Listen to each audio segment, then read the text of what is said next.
Sebelumnya, di arena manhwa, Orang yang dianggap sebagai pelaku kejahatan ini adalah adiknya sendiri, Min-soo. Sesuai pasal 243 Undang-Undang Remaja yang baru, dia langsung ditangkap. Sebagai anak di bawah umur dan seorang yatim piatu, identitasnya dicatat secara resmi dan nasibnya kini ada di tangan pusat rehabilitasi. Yusong menjawab bahwa jika analisisnya benar, maka dia pasti akan menang.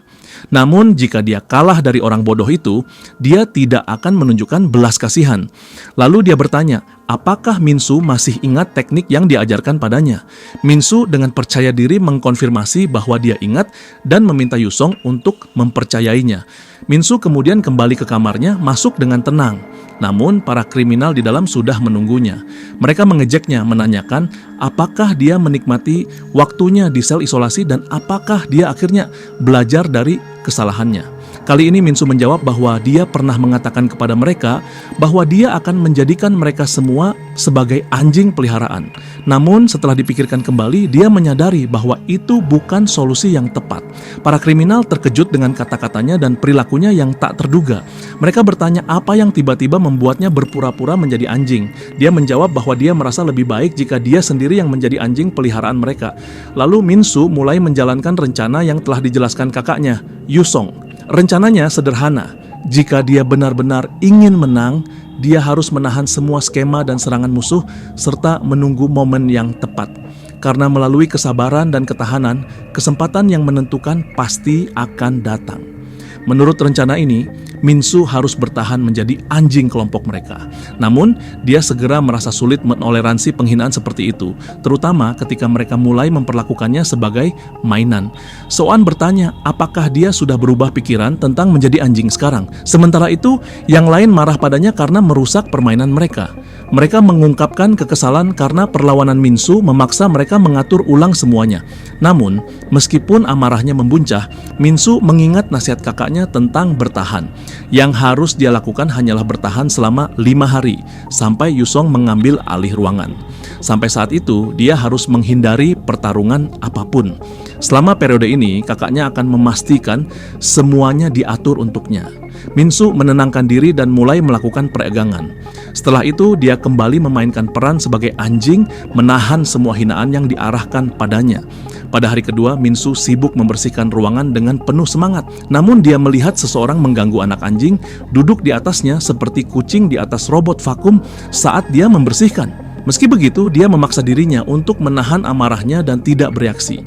Pada hari ketiga, saatnya menulis esai, dan mereka dibebani dengan pekerjaan yang sangat banyak, jauh lebih banyak dari biasanya.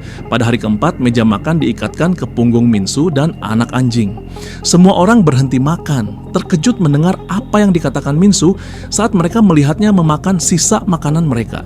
Dia mengklaim bahwa makanan itu sangat lezat dan bahkan meminta porsi tambahan. Yang membuatnya tetap bertahan adalah kesadaran bahwa besok adalah hari terakhir dari 5 hari ini, dan setelah itu penderitaannya akan berakhir. Namun dia tidak bisa lagi menahan rasa makanannya, jadi dia bergegas ke kamar mandi dan memuntahkan semuanya. Anak anjing memperhatikan bahwa Min-soo sangat kelelahan dan tidak makan dengan baik, jadi dia menyarankan agar dia tidak terlalu memaksakan diri. Lalu dia memberikan biskuit kepada Min-soo, memintanya untuk memakannya agar tidak jatuh pingsan. Dia juga memohon agar Min-soo merahasiakan ini dan tidak memberitahu yang lain, menjelaskan bahwa dia membelinya sendiri.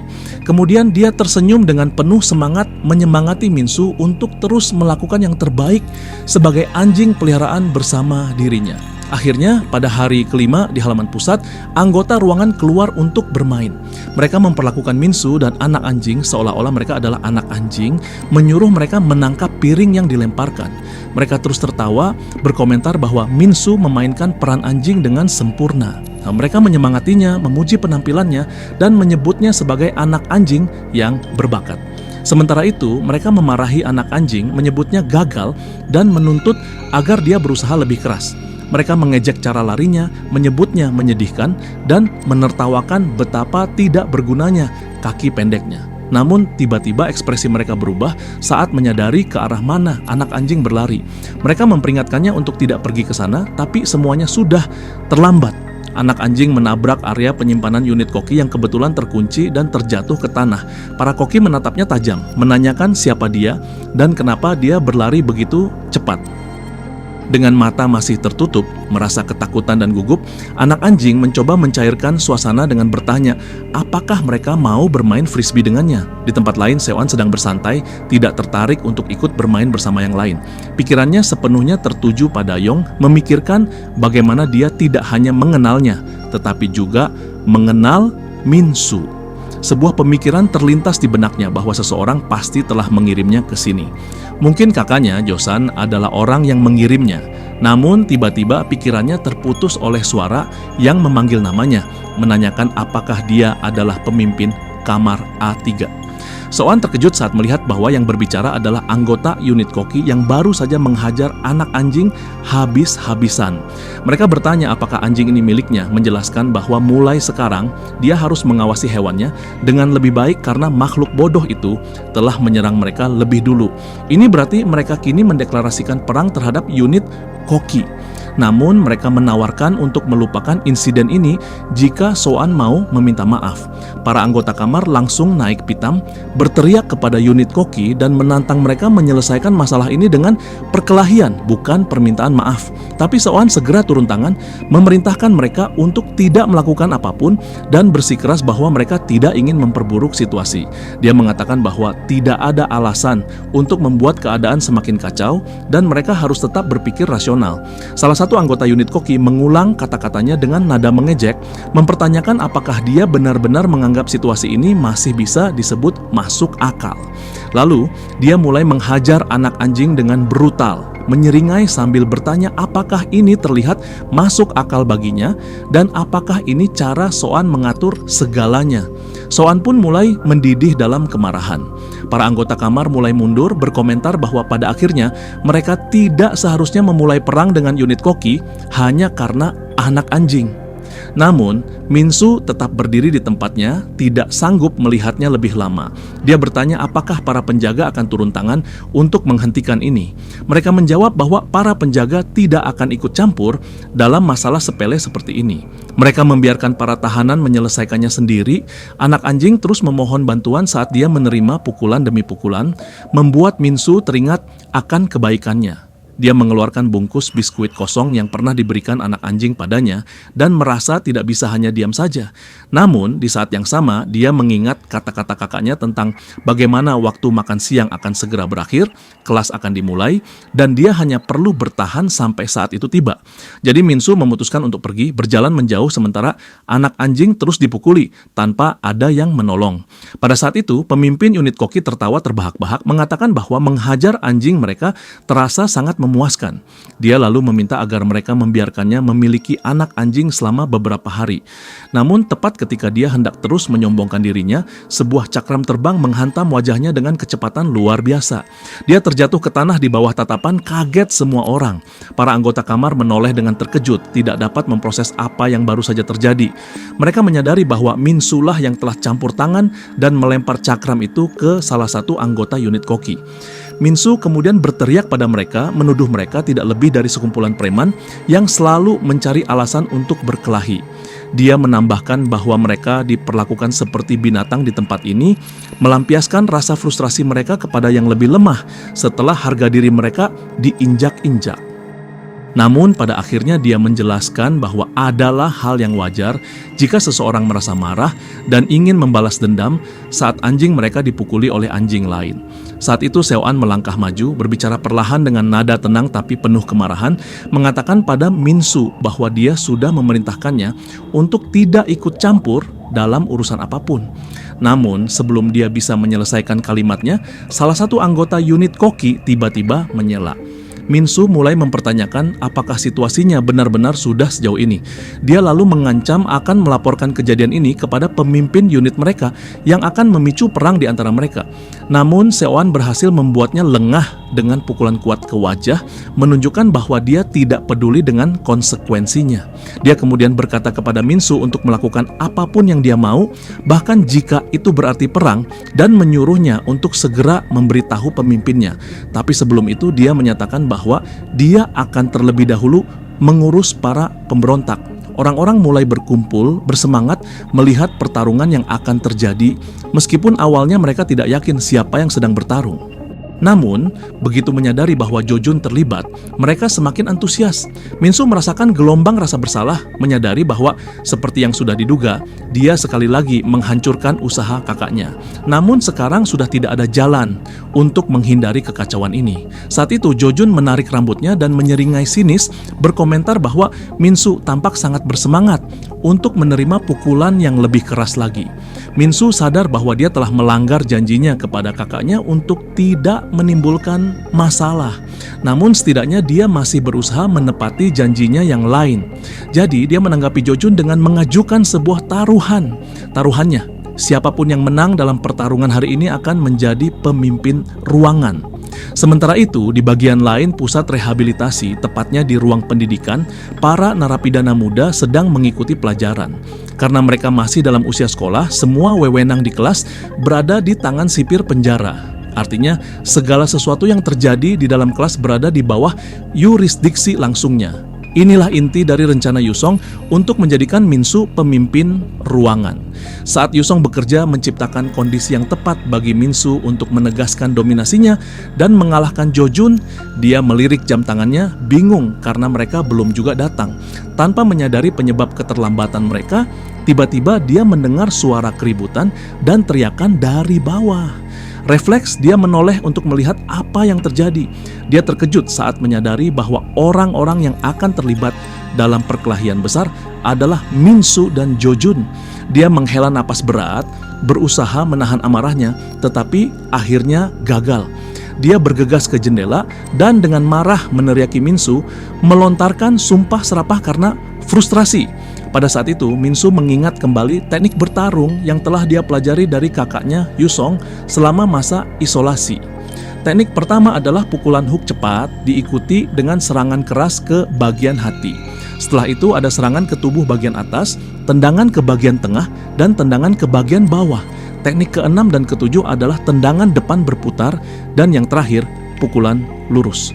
Yusong kemudian bertanya kepada Min-soo apakah dia masih mengingat semua teknik itu meskipun sudah cukup lama berlalu.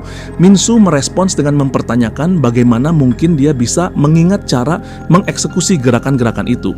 Bagaimanapun mereka mempelajarinya saat masih anak-anak dan saat itu dia tidak pernah serius dalam latihan. Dia hanya mengulang gerakan tanpa benar-benar memahami tekniknya. Lalu dia bertanya apakah Yusong benar-benar berpikir itu cukup untuk mengalahkan Jo-jun. Yusong menjawab bahwa Jo-jun memang cukup bagus dalam bertarung, mengingat dia tidak pernah menjalani pelatihan sebelumnya. Namun, gerakannya berlebihan dan tidak memiliki dasar yang kuat, serta serangannya tidak terkoordinasi dengan baik, yang berarti dia tidak memiliki struktur bertarung yang benar. Pada akhirnya, dia hanyalah orang biasa yang pandai berkelahi, tapi dia tidak akan pernah bisa mengalahkan seorang petarung terlatih. Min-soo merasa putus asa dan mengatakan kepada kakaknya bahwa meskipun begitu, dia tetap kalah dari seseorang seperti Jo-jun. Dia bahkan tidak bisa mendaratkan satu pukulan pun atau melukainya sedikit pun. Bahkan jika dia mempelajari tekniknya sekarang, dia sama sekali tidak memiliki peluang untuk menang. Yusong menjawab bahwa itulah sebabnya dia ingin mereka bertarung di dalam kelas. Min-soo bertanya apa bedanya jika mereka bertarung di dalam kelas atau di luar. Yusong menjelaskan bahwa jika Min-soo bisa menghindari serangan Jo-jun, dia akhirnya akan bisa mengalahkannya. Kelas penuh dengan sudut-sudut yang bisa dia gunakan untuk menjebak Jo-jun, dan dia harus memanfaatkan lingkungan di sekitarnya untuk melakukannya. Begitu dia berhasil, dia pasti bisa mengalahkan Jo-jun dan menjatuhkannya. Para penonton mulai bosan karena pertarungan itu tidak terlihat seperti perebutan kekuasaan atas ruangan. Bahkan Min-soo tidak bertarung dengan gaya seorang kriminal berpengalaman. Dia menerima beberapa pukulan, merasa sial karena area pertarungan ini tidak memiliki dinding atau penghalang yang bisa dia manfaatkan. Melihat situasinya semakin buruk, Yusong bergegas menuju Min-soo, mencoba menghentikan semuanya sebelum keadaan semakin tidak terkendali. Namun saat dia tiba di lapangan, dia terkejut melihat banyaknya orang yang berkumpul. Kerumunan itu begitu besar sehingga dia bahkan tidak bisa melihat apa yang terjadi. Menyadari bahwa rencananya sudah tidak penting lagi dan prioritasnya sekarang adalah menyelamatkan adiknya, dia berteriak agar pertarungan segera dihentikan. Namun teriakannya hanya disambut dengan respons acuh tak acuh. Sang sipir bahkan dengan santai melemparkan popcorn ke arahnya. Dengan ekspresi malas, sipir itu bertanya kenapa dia terus berteriak seperti orang gila. Yusong langsung menegakkan tubuhnya dan memperkenalkan diri sebagai penjaga baru, menjelaskan bahwa dia hanya ingin mencegah anak-anak itu bertarung. Sipir itu lalu bertanya kenapa dia ingin menghentikan mereka, lalu bertanya apakah dia suka menonton dokumenter tentang satwa liar. Yusong terkejut, tidak memahami apa yang sebenarnya dibicarakan oleh sipir itu. Sipir itu kemudian menjelaskan bahwa dia berbicara tentang dokumenter asing yang menampilkan adegan binatang.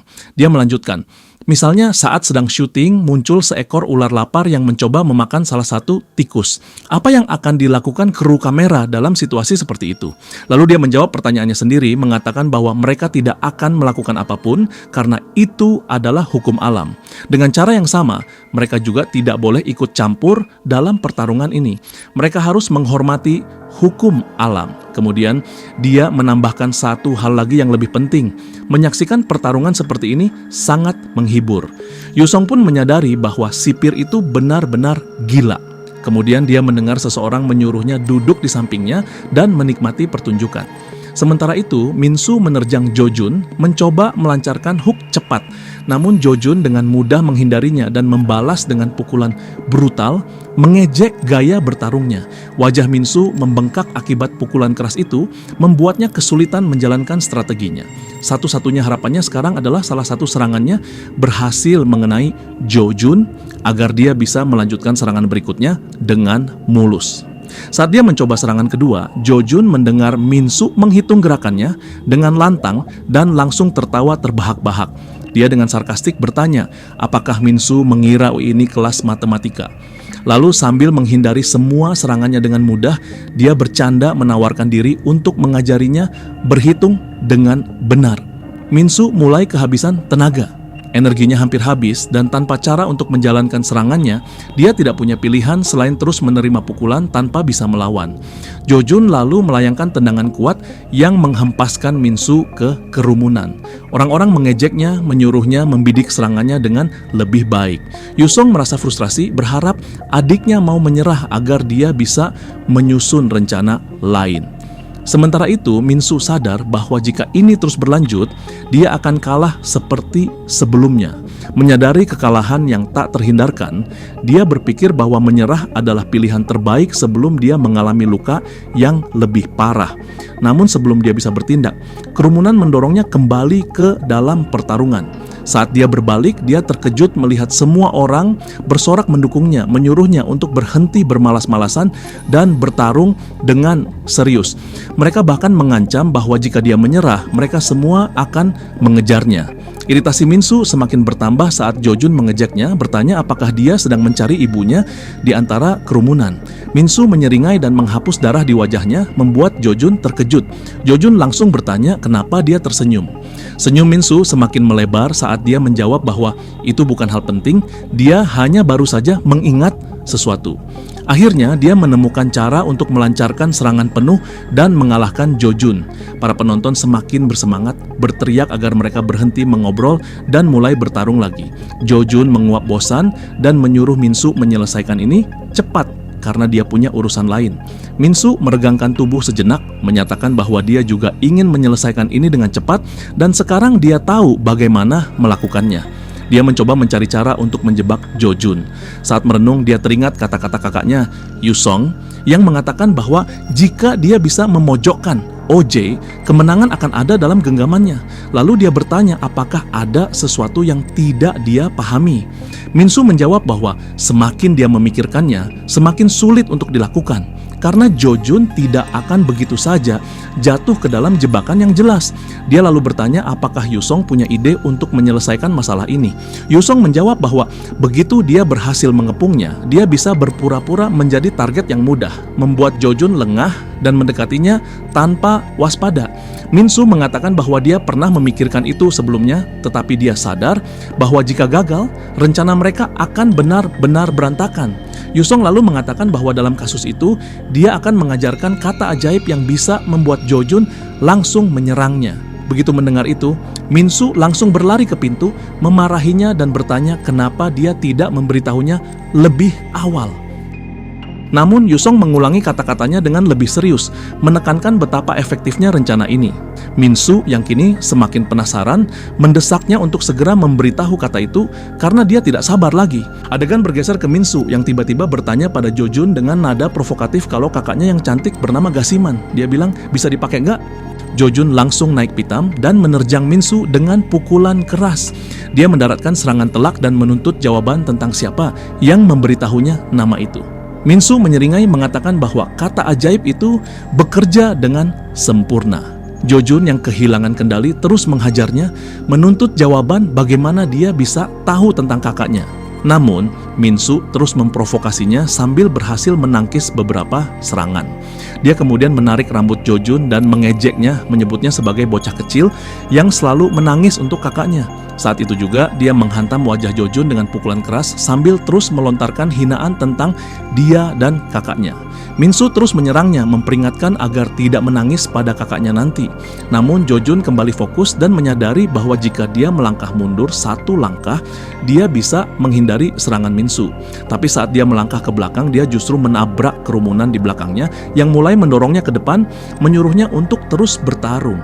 Minsu mengambil kesempatan itu untuk mulai melancarkan serangkaian serangan yang dia pelajari dari Yusong.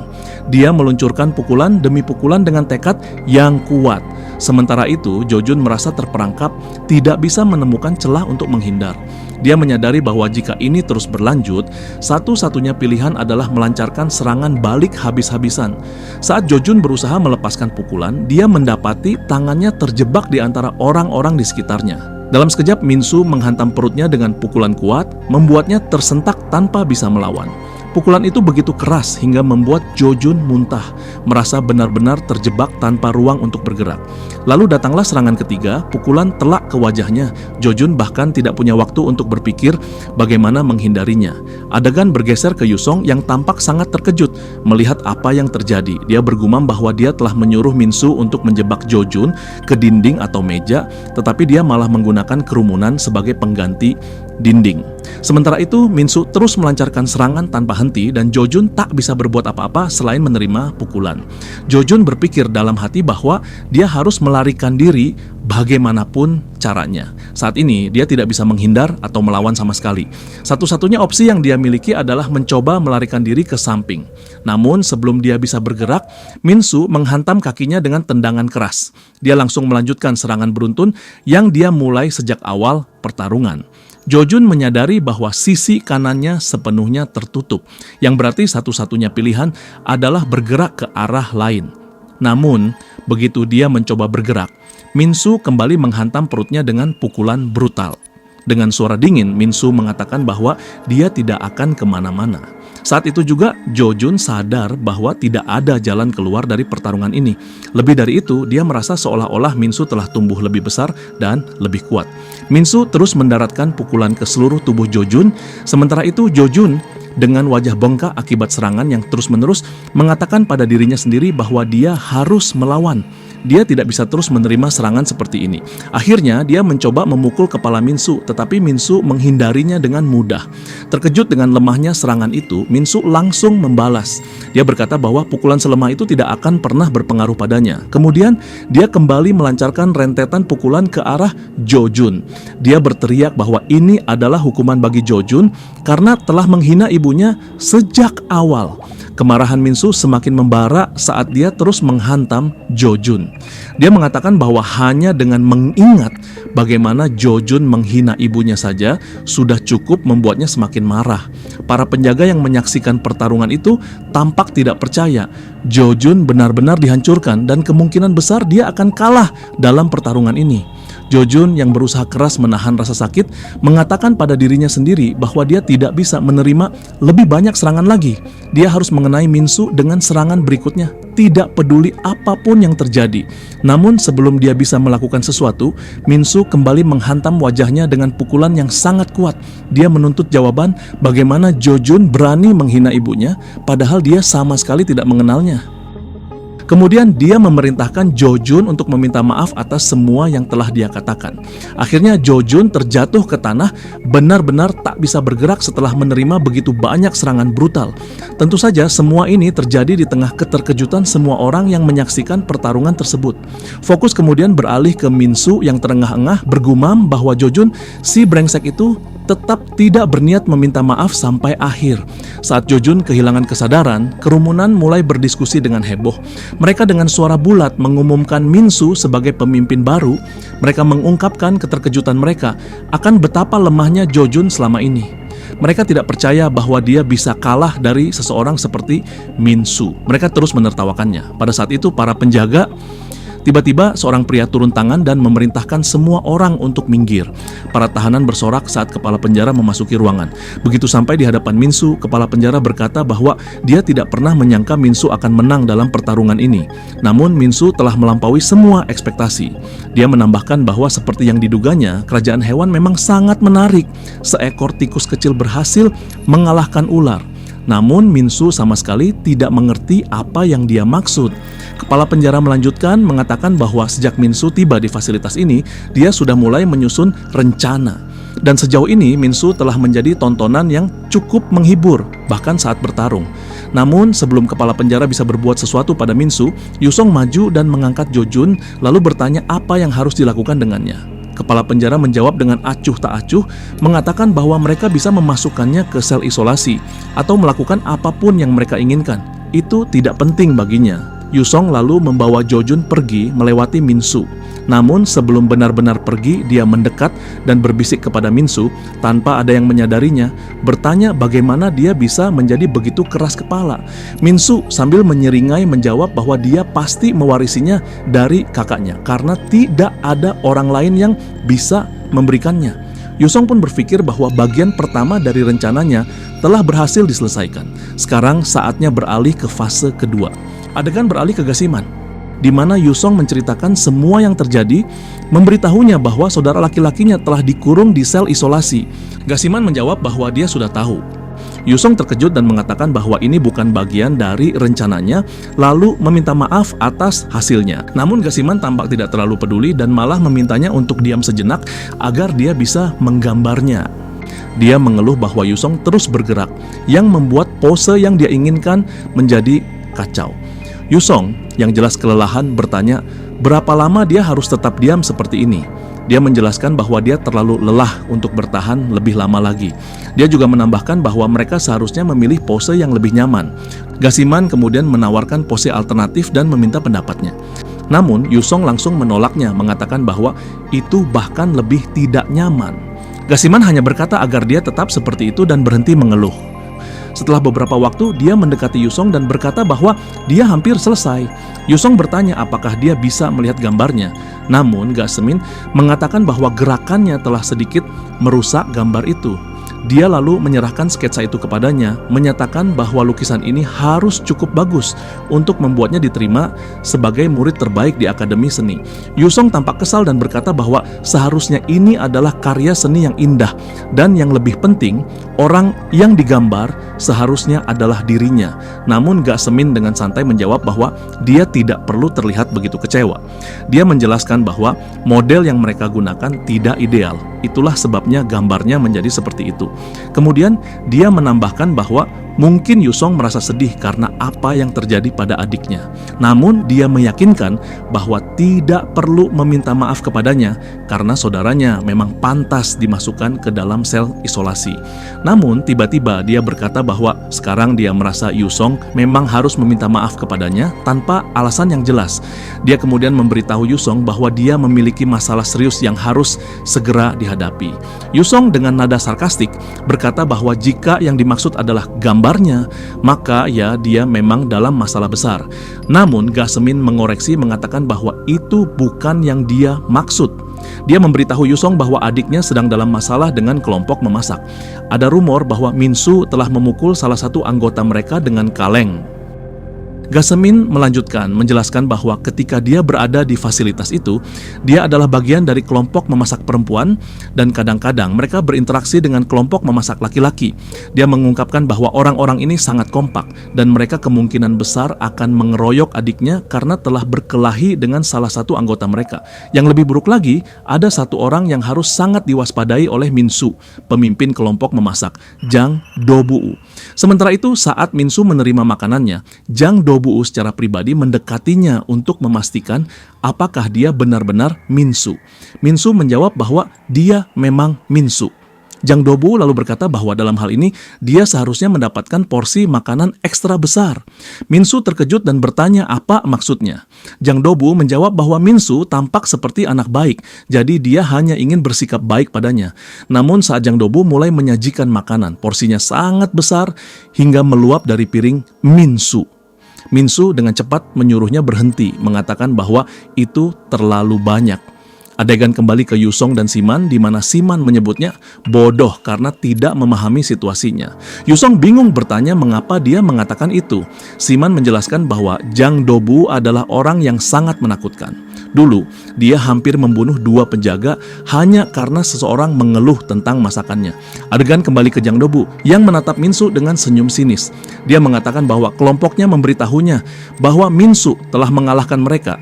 Jadi dia memutuskan untuk memberinya makanan ekstra sebagai hadiah. Lalu dia menambahkan dengan nada mengancam bahwa Minsu akan sangat menyesali keputusannya untuk berurusan dengan kelompok memasak. Minsu berpura-pura tidak tahu, bertanya apa maksudnya, seolah-olah dia sama sekali tidak paham dengan situasi ini. Jang Do-buu mulai ragu dan bertanya lagi apakah Minsu benar-benar Minsu. Minsu menyeringai dan berkata bahwa dia bukan Minsu, mungkin ada kesalahan karena Minsu adalah nama yang cukup umum akhir-akhir ini. Jang Do-buu merasa telah melakukan kesalahan, meminta maaf kepada Minsu atas kesalahpahaman tersebut. Namun, beberapa anggota kelompok memasak tiba dan memberi tahu Jang Do-buu bahwa orang ini memang Minsu dan dia telah menipunya. Mereka menunjuk ke arah Minsu yang kini sedang kabur.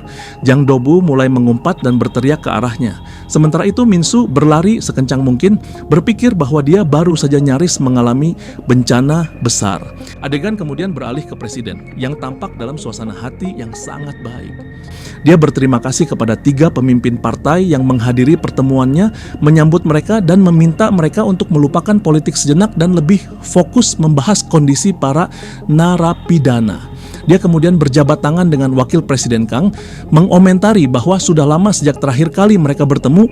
Dia menambahkan bahwa meskipun mereka adalah rival dalam pemilihan presiden, semua itu demi kebaikan negara. Wakil Presiden Kang terkejut mendengar kata-katanya. Namun, Warden terus mendesaknya untuk menjadi orang baik dan bekerja keras. Lalu dia menepuk punggung Wakil Presiden Kang yang membuatnya sangat kesal, terutama karena pers dan semua orang di sekitarnya mengamati adegan itu dengan seksama. Kemudian Wakil Presiden Kang terlihat melampiaskan amarahnya dengan memukul sebuah kotak yang ditempeli wajah sang warden. Dia lalu berbalik kepada Yusong dan bertanya pendapatnya, mengatakan bahwa ayahnya sedang dipermalukan seperti ini. Yusong menjawab bahwa menjatuhkan warden jauh lebih mudah daripada yang dia bayangkan. Dia menjelaskan bahwa yang perlu mereka lakukan hanyalah menghancurkan pusat rehabilitasi yang menjadi dasar kekuatan politik sang warden. Ayahnya lalu duduk dan menyatakan bahwa dia ingin tahu apakah wardenlah yang mengirimnya ke pusat rehabilitasi atau ada alasan lain. Yusong menjelaskan bahwa dari apa yang dia lihat di dalam, tempat itu hanyalah fasilitas yang dibangun presiden untuk menipu publik. Itu bukan lebih dari tempat penyiksaan di mana anak-anak dipaksa melakukan kekerasan terhadap satu sama lain dan berbagai metode penyiksaan diuji coba pada mereka. Lebih parah lagi, warden sengaja mengabaikan pertarungan di antara anak-anak, bahkan mengubahnya menjadi hiburan untuk dirinya sendiri. Tempat ini tidak lagi bisa disebut sebagai pusat rehabilitasi anak, melainkan neraka di mana tak seorang pun bisa bertahan dari penderitaan luar biasa yang ditimbulkannya. Mendengar hal itu, ayah Yusong tampak sangat senang dan tertawa terbahak-bahak. Dia berkata bahwa ini berarti pusat rehabilitasi adalah titik lemah sang warden. Jika begitu, mereka bisa menjatuhkannya dengan satu serangan telak. Yusong membenarkan hal itu, tapi hanya jika mereka bisa mengungkap kebenaran ini ke media secepat mungkin. Namun ayahnya merespons dengan mengatakan bahwa informasi ini saja masih belum cukup. untuk menjatuhkan Warden sepenuhnya. Dia menambahkan bahwa individu-individu di fasilitas itu adalah anak-anak nakal sejak awal. Korban mereka pasti berharap mereka menderita. Bahkan jika mereka membongkar kebenaran ini ke media, publik tidak akan merasa puas. Dia lalu menyebut bahwa ini adalah isu hak asasi manusia dan satu kata saja bisa menentukan seluruh hasilnya. Karena itu, Yusong harus mendapatkan bukti yang lebih kuat dari dalam fasilitas. Yusong menyadari bahwa sejauh ini semua yang dia ungkapkan masih belum cukup.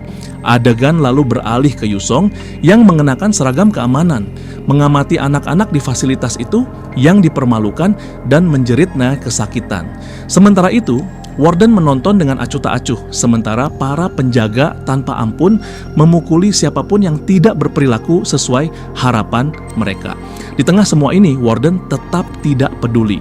Dengan santai, dia berkata kepada salah satu penjaga bahwa dia sedang berpikir untuk makan sup kepiting hari ini, lalu memerintahkannya untuk memberitahu kelompok dapur agar menyiapkannya. Adegan kemudian kembali ke Minsu yang tengah berjuang keras dengan latihan aneh yang dipaksakan padanya. Dia mengeluh dalam hati bahwa dia sudah mempertahankan posisi ini selama berjam-jam dan sudah mencapai batasnya. Dia tidak tahan lagi. Namun, saat melihat kakaknya mengawasinya, dia buru-buru memperbaiki posisinya agar tidak ketahuan.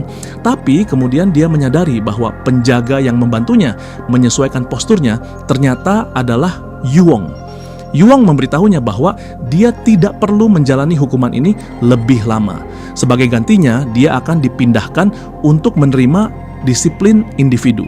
Minsu yang kegirangan segera berterima kasih padanya. Namun, harapan Minsu terlalu tinggi. Dia segera menyadari bahwa Yuong justru membawanya ke tempat terpisah untuk menjalani latihan yang jauh lebih berat. Minsu berteriak frustasi. Yuong meminta maaf, menjelaskan bahwa jika dia memberikan pengecualian hanya untuk Minsu, sipir akan langsung mencurigai mereka. Minsu yang semakin kesal mengatakan bahwa ini justru semakin menyulitkan dirinya dan menuduh Yuong gila karena melakukan ini. Namun, Yuong sama sekali mengabaikan keluhannya dan malah bertanya apakah dia ingin ikut dengannya menemui Jang Dobu.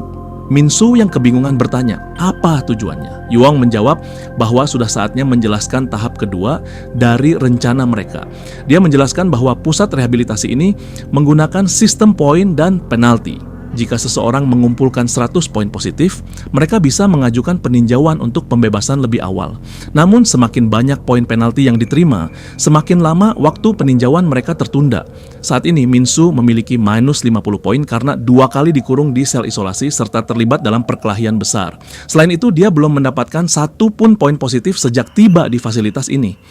Minsu lalu bertanya bagaimana cara mendapatkan poin positif. Yuong mencibir, menyebutnya kasar seperti biasa, lalu mengatakan bahwa cara tercepat untuk mendapatkan banyak poin adalah dengan bekerja sebagai asisten dapur. Begitu mendengar tentang tim dapur, Minsu langsung teringat Jang Dobu. Dia mengatakan pada Yuong bahwa bergabung dengan kelompok memasak sama sekali bukan pilihan. Jika dia pergi ke sana, dia sama saja dengan mati. Mereka hanya menunggu kesempatan untuk membalas dendam padanya. Dia kemudian menambahkan bahwa dia tidak peduli lagi dengan semua ini dan menyuruh Yuong melakukan apapun yang diinginkannya. Dia memutuskan untuk menjalani hidup di tempat ini sebisanya. Namun, sebelum percakapan mereka bisa berlanjut, seorang penjaga mendekat dan melihat bahwa Minsu telah mengubah posturnya. Dia memerintahkannya untuk kembali ke posisi sebelumnya. Tapi, begitu penjaga itu pergi, Minsu langsung berbaring lagi dan mulai berteriak frustrasi dengan apa yang diminta kakaknya. Namun, sebelum dia bisa melanjutkan keluhannya, penjaga itu kembali memaksanya untuk buru-buru memperbaiki posturnya lagi agar tidak ketahuan. Dia lalu berseru bahwa dia bersedia melakukan apa saja asalkan tidak bergabung dengan tim memasak. Pada titik ini, Yusong tampak mulai lelah menghadapi keras kepala adiknya. Dia menghela napas dan berkata bahwa Minsu adalah bocah manja. Hanya untuk menenangkannya, dia akan mencoba mencari cara lain agar dia bisa mendapatkan poin tanpa bergabung dengan tim dapur. Adegan kemudian beralih ke Minsu yang akhirnya bisa beristirahat setelah melewati cobaan di pagi hari. Dia bergumam bahwa dia sangat mengantuk. Namun saat dia bersiap untuk bersantai, dia mulai mendengar suara yang terus berulang. Awalnya dia mencoba mengabaikannya, tetapi semakin lama suaranya semakin mengganggu. Dia akhirnya berteriak kepada teman sekamarnya, mengatakan bahwa dia butuh tidur dan tidak ada alasan bagi mereka untuk membersihkan kamar di jam seperti ini. Salah satu anggota kelompok anjing kecil menjawab bahwa suara itu tidak bisa dihindari saat mengepel karena membantu pekerjaan selesai lebih cepat. Dia kemudian menambahkan bahwa jika suara itu sangat mengganggu Minsu, dia akan mencoba menyelesaikannya dengan lebih tenang. Sementara itu, Hunjin yang tampak menikmati situasi ini berkata bahwa proses pembersihan hampir selesai. Pada saat itu, Minsu berkomentar bahwa meskipun mereka membersihkan satu kelas penuh, mereka hanya akan mendapatkan 1 poin. Dia bertanya-tanya bagaimana dia bisa mengumpulkan 100 poin dengan cepat. Tak lama kemudian, para penjaga datang dan bertanya apakah mereka sudah selesai membersihkan. Minsu menjawab bahwa mereka hampir selesai. Seorang penjaga kemudian memberitahunya bahwa dia harus pergi ke lokasi berikutnya sendirian. Minsu terkejut dan bertanya alasannya. Penjaga itu menjelaskan bahwa hanya Minsu yang mendaftar untuk pekerjaan tambahan. Saat itu Minsu menyadari bahwa Yusong pasti telah mendaftarkannya untuk tugas tambahan. Merasa kesal sekaligus geli, dia mengatakan kepada penjaga bahwa dia akan ikut. Namun, ketika Minsu tiba di lokasi tugas tambahan, dia langsung terkejut dan merasa seperti hidupnya telah berakhir. Tugas tambahan itu adalah bergabung dengan tim dapur.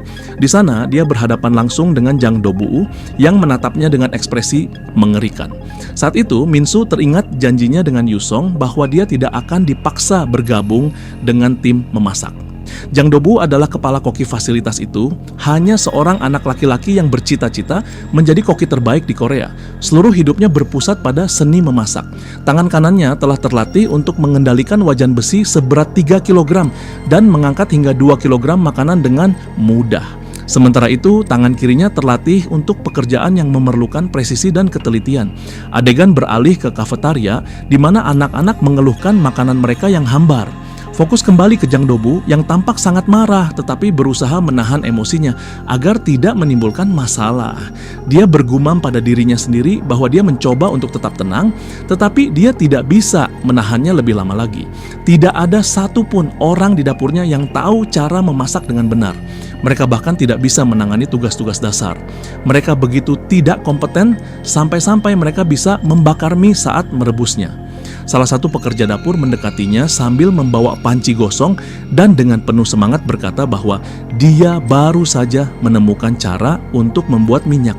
Orang lain datang membawa panci yang seharusnya berisi sup miso, tetapi tampilannya sangat mengerikan. Dengan gugup, dia bertanya apakah tampilannya normal. Jang Do-bu yang tidak bisa lagi menahan rasa frustrasinya hampir meledak marah, menyatakan bahwa mereka telah menghancurkan makanannya. Dia memerintahkan mereka untuk berhenti memasak segera. Dia kemudian duduk, mencoba menenangkan diri, mengingatkan dirinya sendiri bahwa dia harus bersabar. Dia teringat bahwa kata chef berasal dari chief atau pemimpin suku. Meskipun ingin menghukum mereka semua saat itu juga, mereka tetaplah bagian dari sukunya. Namun tiba-tiba dia teringat bahwa Minsu ada di antara mereka.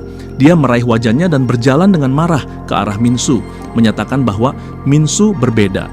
Dia bukan bagian dari kelompok mereka. Lebih dari itu, dia bahkan berani menyerang salah satu anggotanya. Jang Do-bu mendekati Minsu yang sedang fokus memasak. Saat Jang Do-bu hendak memukulnya dengan wajan, dia berdalih bahwa dia bisa menghukum mereka semua atas nama disiplin kuliner. Namun sebelum pukulannya mendarat, sesuatu menghentikannya. Dia melihat bahwa Minsu bekerja dengan keahlian luar biasa, tidak pernah membakar makanannya. Bukan hanya itu, gerakan tangannya sangat cepat dan ringan membuat Jang Do-bu benar-benar terpukau oleh tekniknya. Tiba-tiba Minsu mendapati dirinya diangkat ke udara oleh Jang Do-bu yang dengan penuh semangat bertanya siapa yang mengajarinya memasak dengan begitu baik. Masih terkejut, Minsu menjawab bahwa dia belajar memasak sendiri saat membantu di panti asuhan tempat dia dibesarkan. Lalu dia bertanya kenapa Jang Do-bu menangis. Air mata kebahagiaan mengalir di wajah Jang Do-bu saat dia menjawab bahwa dia selalu tahu akan menemukan seseorang seperti Minsu suatu hari nanti. Dengan penuh semangat, dia memutar Minsu di udara, berseru bahwa Minsu akhirnya tiba. Dia adalah harta karun yang telah lama dicari. Mulai sekarang, Minsu akan menjadi permata berharga di tim dapur.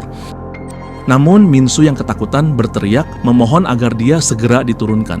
Adegan beralih ke sekelompok anak laki-laki yang tampak tidak senang dengan apa yang baru saja terjadi. Mereka berbisik di antara mereka sendiri mengatakan bahwa mereka mendengar seseorang membayar Jang Dobu dan Minsu untuk bertarung. Jika keadaan terus seperti ini, mereka akan sangat dirugikan. Mereka menambahkan bahwa Jang Dobu mengendalikan situasi sepenuhnya dan karena itu mereka tidak bisa ikut campur. Salah satu dari mereka bertanya apakah ada cara untuk membuat Jang Dobu membenci Minsu.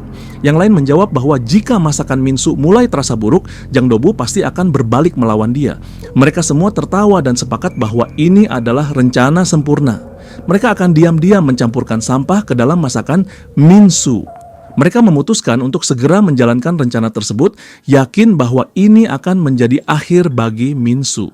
Namun tiba-tiba seseorang masuk ke dalam ruangan, membuat mereka menegang. Ternyata itu adalah Yusong. Dengan gugup, mereka bertanya apakah dia mendengar percakapan mereka. Yusong menyeringai dan berkata bahwa mereka selalu mengeluh tentang kekurangan makanan. Lalu dia memberitahu mereka bahwa karena mereka telah mencuri makanan, mereka harus siap menghadapi konsekuensinya. Salah satu anak laki-laki mengejek Yusong, mengatakan bahwa dia hanyalah seorang penjaga dan sekarang dia berada di wilayah tim dapur. Namun sebelum dia bisa menyelesaikan kalimatnya, dalam sekejap mata semua orang sudah terkapar di lantai. Yusong dengan santai menyatakan bahwa dia baru saja menyingkirkan semua orang yang berpotensi menimbulkan masalah bagi Minsu. Dia menambahkan bahwa dia datang ke sini untuk memeriksa keadaan Minsu karena dia tahu Minsu sama sekali tidak menyukai tim dapur. Namun dia menyadari bahwa Minsu telah beradaptasi dengan situasi jauh lebih cepat dari yang dia perkirakan. Lalu dia menyebut sesuatu yang aneh. Dia bukan orang yang menugaskan Minsu ke tim dapur. Adegan beralih ke kantor sipir, di mana para penjaga datang untuk melaporkan apa yang terjadi di dapur. Dengan penuh semangat, sipir bertanya apakah ada perkelahian yang terjadi. Namun penjaga melaporkan bahwa tidak ada kejadian luar biasa, hanya bahwa menu hari ini termasuk omurice, hidangan favorit sipir. Mendengar itu, sipir langsung kehilangan minat, menghela napas karena tidak ada yang menarik terjadi. Namun dia menambahkan bahwa ini cukup aneh, karena dia sebenarnya sudah mengantisipasi akan terjadi perkelahian hari ini. Adegan beralih ke para penjaga yang sedang menikmati makanan hari ini dengan penuh kegembiraan. Mereka berkomentar bahwa makanannya terlihat lezat. Setelah salah satu dari mereka mencicipinya, dia dengan penuh semangat mengonfirmasi bahwa rasanya memang luar biasa. Fokus kemudian kembali ke Jang Dobu yang tampak sangat serius. Mengumpulkan seluruh timnya, dia bertanya apakah mereka sudah siap. Dia menekankan bahwa hari ini adalah hari yang sangat spesial. Begitu spesial hingga hanya terjadi sebulan sekali. Itulah sebabnya mereka harus sangat berhati-hati saat menyiapkan makanan. Kemudian dia memberitahu mereka bahwa langkah pertama yang harus dilakukan adalah mencuci semuanya dengan sabun. Minsu bingung, bertanya apakah hari ini adalah hari bersih-bersih karena mereka menggunakan sabun. Jang Dobu mengklarifikasi bahwa langkah pertama adalah mengambil sabun dan memarutnya hingga menjadi sangat halus. Lalu dia menginstruksikan mereka untuk menambahkan minyak zaitun 2 kali lipat dari jumlah sabun sebelum memanaskannya bersama-sama. Selanjutnya mereka harus menambahkan bahan penting, bubuk basil, dengan memastikan bahwa itu benar-benar halus. Terakhir mereka mencampurkan ekstrak tulang untuk meningkatkan kandungan vitamin E, memastikan hidrasi dan aroma yang sempurna. Setelah itu mereka harus mengaduk semua bahan hingga benar-benar tercampur, lalu membiarkannya mendingin. Dengan itu persiapan pun selesai. Namun Minsu hanya bisa terpana melihat hasil akhirnya dan bertanya pada Jang Dobu bagaimana mungkin mereka bisa makan ini. Jang Dobu tertawa dan menjawab bahwa mereka tidak akan memakannya. Ini untuk rambut mereka. Dia menjelaskan bahwa ini adalah wax rambut buatan tangan dari tim dapur, produk rambut 100% alami. Minsu lalu melihat yang lain mulai mengoleskan wax itu ke rambut mereka. Dia kemudian menoleh ke Jang Dobu dan berkata bahwa dia kira semua ini untuk memasak. Jang Dobu hanya menjawab bahwa karena tidak ada wax rambut komersial yang tersedia di sini, ini adalah solusi terbaik. Penasaran, Minsu bertanya acara apa yang membuat Jang Dobu begitu peduli dengan rambutnya. Jang Dobu menyeringai dan mengatakan bahwa hari ini adalah hari pengiriman bahan makanan. Minsu masih belum sepenuhnya mengerti dan bertanya apa hubungannya bahan makanan dengan rambut mereka. Jang Dubu menyeringai dan mengungkapkan bahwa hari pengiriman bahan makanan juga adalah hari di mana mereka mungkin bisa bertemu dengan para gadis. Adegan kemudian bergeser ke kedatangan para gadis yang begitu melihat Jang Dubu langsung berkomentar bahwa dia datang terlambat dan mereka hampir selesai. Mereka juga memperhatikan anggota baru tim memasak Minsu. Jang Du menjelaskan bahwa setiap bulan restoran menerima pasokan bahan makanan yang merupakan satu-satunya hak istimewa yang dinikmati oleh tim memasak. Kotak-kotak makanan itu berat, membuat para gadis kesulitan membawanya sendiri. Saat itulah para laki-laki melihat kesempatan untuk membantu. Salah satu dari mereka mengambil sebuah kotak dari seorang gadis, berkata bahwa perempuan seharusnya tidak mengangkat barang berat karena itu adalah tugas laki-laki. Namun gadis itu dengan tenang menjawab bahwa dia tidak masalah membawanya sendiri. Meski begitu, laki-laki itu tetap bersikeras, hatinya berdebar kencang saat menyatakan bahwa membantu wanita adalah kewajiban seorang pria sejati. Jang Du punya pemikiran yang berbeda. Dia mengangkat beberapa kotak sekaligus dan memberitahu para laki-laki bahwa jika mereka benar-benar ingin menjadi pria terhormat, setidaknya mereka harus mampu mengangkat beban ini. Para gadis terlihat senang saat para laki-laki bersemangat membawa semua kotak itu seperti ksatria gagah berani. Sementara itu, Minsu menganggap ini sembrono dan memperingatkan mereka bahwa mereka bisa saja terluka. Namun sebelum dia menyadarinya, dia sudah dikelilingi oleh 3 gadis yang berkomentar betapa lucunya dia bahkan saat sedang marah. Jang Du yang melihat Minsu dikerumuni para gadis menjadi geram. Tapi sebelum dia bisa mengatakan sesuatu, dia mendengar suara pelan memanggilnya dari belakang. Saat dia berbalik, dia melihat seorang gadis yang tampak gugup menyodorkan sebuah surat kepadanya sebelum pemimpinnya menyadari. Begitu Jang Du mengambil surat itu, wajahnya langsung memerah. Dia buru-buru menyatakan bahwa ini pasti bukan surat cinta. Namun saat dia melihat gadis itu berjalan pergi, dia menerima senyuman lembut darinya. Tersesat dalam pikirannya, Jang Du mulai berimajinasi, membayangkan bahwa dia telah menikahi gadis itu dan mereka kini hidup bersama. Dalam fantasinya, gadis itu meletakkan tangannya di perutnya mengungkapkan bahwa dia sedang mengandung, lalu bertanya nama apa yang harus mereka berikan kepada anak itu. Jang Do menjawab bahwa mereka akan memikirkan nama setelah bayi lahir. Lamunannya berlanjut menunjukkan dia sebagai ayah dari 5 anak yang hidup bahagia bersama. Dengan erat menggenggam surat itu, dia bergumam bahwa dia tak pernah menyangka hari seperti ini akan datang. Akhirnya, dia memutuskan untuk membuka surat itu, ingin tahu pesan cinta apa yang ditulis gadis itu untuknya. Namun saat membacanya, ekspresinya berubah total. Surat itu sama sekali bukan untuknya. Itu ditujukan kepada Minsu dari kelompok A. Seketika suasana hatinya berubah drastis, dipenuhi rasa frustrasi. Adegan beralih ke Minsu yang sedang menyusun kotak-kotak makanan, menggerutu bahwa tim memasak terlalu sibuk membantu para gadis hingga tidak fokus pada hal lain. Tiba-tiba Jang Du memanggil namanya. Minsu menoleh bingung mengapa Jang Du meninggalkan para gadis dan datang kepadanya. Dia bertanya apakah Jang Du menginginkan sesuatu darinya. Dengan wajah penuh amarah, Jang Du bertanya apakah Minsu tahu arti tanggal 22 November. Minsu bingung, bertanya apakah itu hari ulang tahun Jang Du. Jang Du kini semakin marah, berteriak bahwa dalam 3 tahun, tanggal itu seharusnya menjadi hari ulang tahunnya pernikahannya. Dia lalu menuntut Minsu menjelaskan apakah dia mengenal seseorang bernama Yiji. Minsu masih tidak mengerti, menjawab bahwa dia tidak tahu siapa itu Yiji. Namun Jang Du semakin murka. Minsu bertanya mengapa dia begitu marah. Jang Du dengan lantang menyatakan bahwa Yiji seharusnya menjadi anak kelimanya, seorang gadis kecil dengan rambut dikepang yang akan menjadi malaikat di dunia ini. Tapi dia tak pernah lahir, semua karena pengkhianatan Minsu. Lalu Jang Du mengeluarkan teriakan dahsyat, bersumpah bahwa dia tidak akan membiarkan si bajingan yang mencuri istrinya hidup. Tanpa peringatan, dia menerjang Minsu dengan penuh amarah, niat membunuhnya sangat jelas. Minsu buru-buru memintanya tenang agar dia bisa memahami situasinya, tapi Jang Du tidak ingin mendengar penjelasan.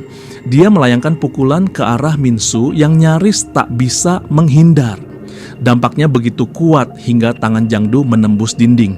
Menyadari betapa dahsyat kekuatan Jang Du, Minsu berteriak bahwa Jang Du benar-benar berniat membunuhnya. Jang Du menatapnya dengan tatapan penuh kebencian, menegaskan bahwa dia memang ingin membunuhnya karena Minsu adalah musuh bagi anaknya. Dia menambahkan bahwa satu-satunya alasan dia memperlakukan Minsu dengan baik sebelumnya adalah untuk membuatnya lengah sebelum mengkhianatinya nanti. Namun sebelum dia bisa mengeluarkan lebih banyak sumpah serapah, Minsu tiba-tiba melompat dan menendang kepala Jangdu dengan keras. Minsu menyatakan bahwa dia tidak takut dan siap bertarung secara adil. Namun sebelum Minsu sempat mendarat, Jangdu menangkap kakinya. Dengan suara pelan, Jangdu bergumam bahwa dulu dia sangat mencintai Suyang, tapi itu semua hanya ilusi. Lalu dia menghantam Minsu dengan pukulan telak, menghempaskannya ke tanah dengan kekuatan luar biasa. Dampaknya begitu parah hingga Minsu tidak bisa bergerak. Jangdu berdiri di atasnya, menuduhnya telah mencuri istrinya. Tepat saat dia hendak memberikan pukulan terakhir, Minsu dengan cepat mengangkat nampan sebagai perisai. Pukulan Jangdu menghantam nampan itu alih-alih wajah Minsu. Minsu lalu berpindah ke belakang Jangdu, bersiap menyerang. Dia berpikir bahwa jika dia bisa melumpuhkan tangan yang cedera itu, Jangdu tidak akan lebih dari raksasa tanpa kekuatan. Namun sebelum dia bisa menyerang, Jangdu tiba-tiba menghantam wajahnya dengan pukulan telak yang tidak bisa dihindari. Minsu menyadari bahwa wajahnya mulai mati rasa akibat pukulan yang terus dia terima. Lalu Jangdu menangkap Minsu dan membantingnya ke dinding dengan seluruh kekuatannya. Minsu yang berjuang untuk berdiri menyadari bahwa dia masih punya peluang karena tangan kanan Jangdu masih terjebak.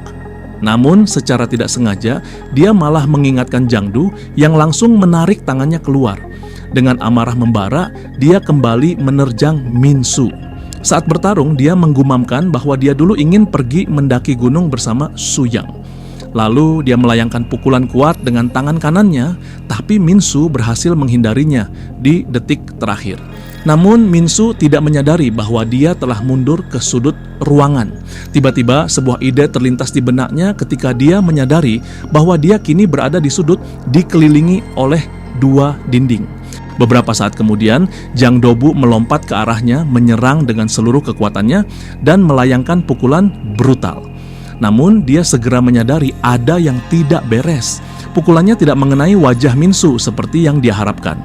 Saat asap mulai menghilang, terlihat jelas bahwa Minsu telah menempatkan sebuah wajan logam di samping kepalanya pada detik terakhir, menyerap dampak serangan itu. Dia lalu bangkit mencengkeram Jang Dobu dengan sekuat tenaga dan berkata bahwa semua gadis pasti membenci apa yang dia lakukan. Minsu kemudian teringat pertarungannya dengan Sejun, di mana dia berhasil mengalahkannya dengan menjebaknya di sudut dan melancarkan serangan bertubi-tubi. Namun ketika dia mencoba melakukan hal yang sama pada Jang Dobu, dia gagal. Dia tidak mampu menggerakkannya sedikit pun karena perbedaan ukuran mereka yang sangat besar. Jang Dobu kemudian mencengkeram wajah Minsu dan mengulangi tuduhannya. Dia mengklaim bahwa Minsu telah mencuri cintanya, istrinya, dan segala yang dimilikinya. Sambil mengangkat Minsu ke udara, dia berkata bahwa bahkan anak-anak yang ia impikan telah dicuri darinya.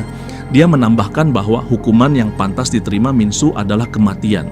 Menyadari bahwa dia tidak akan bisa menghindari serangan berikutnya, Minsu meraih karung tepung dan memukulkannya ke Jang Dobu. Tepung berhamburan kemana-mana, mengaburkan penglihatannya. Adegan kemudian beralih ke sekelompok gadis yang sedang membahas pekerjaan rumah tangga dan memasak. Salah satu dari mereka yang sedang memeriksa persediaan melihat ada sebuah kotak yang tidak terdaftar dalam inventaris mereka. Dia mengira itu mungkin milik anak-anak laki-laki di pusat reformasi. Gadis lain menjawab bahwa semua anak laki-laki telah pergi ke ruang penyimpanan beku. Salah satu dari mereka bertanya apakah dia harus mengembalikan kotak itu ke sana. Namun gadis lainnya berkata bahwa jika anak laki-laki membutuhkannya, mereka harus mengambilnya sendiri. Dia tidak punya niat untuk pergi ke sana. Dia menambahkan bahwa Jang Dobu sangat menakutkan dan dia pernah mendengar bahwa seseorang bernama Changsu diusir setelah dipukuli.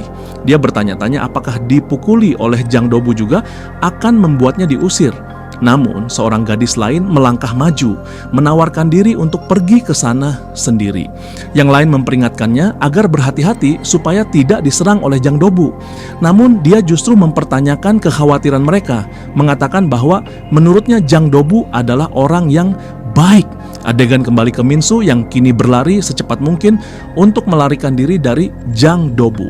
Jang Dobu berteriak menyuruhnya berhenti berlari, mengatakan bahwa mengubah ini menjadi pengejaran bukanlah ide yang bagus, namun dibutakan oleh amarah yang Jang Dobu lihat hanyalah keinginannya untuk menangkap dan membunuh Minsu yang telah menghancurkan hidup dan mimpinya. Jang Dobu mulai kehabisan tenaga setelah terus berlari tanpa henti. Akhirnya dia berdiri diam, benar-benar kelelahan, lalu berkata pada Minsu agar mendekat supaya dia bisa mengeksekusinya dengan tenang. Minsu menyadari bahwa ukuran tubuh besar Jang Dobu telah membuatnya lebih cepat kehabisan energi. Melihat kesempatan ini, dia melemparkan telur ke wajah Jang Dobu. Saat Jang Dobu menatapnya, dia melihat Minsu memegang satu piring penuh telur dan terus melemparkannya padanya. Minsu menegaskan bahwa hukuman mati tetaplah hukuman mati, tidak peduli bagaimana caranya. Namun hal ini justru semakin membuat Jang Dobu murka. Dia meneriakkan nama Minsu dengan nada mengancam, lalu mengambil sebuah teko dan melipatnya dengan tangannya sendiri, menyatakan bahwa dia akan membunuhnya saat itu juga.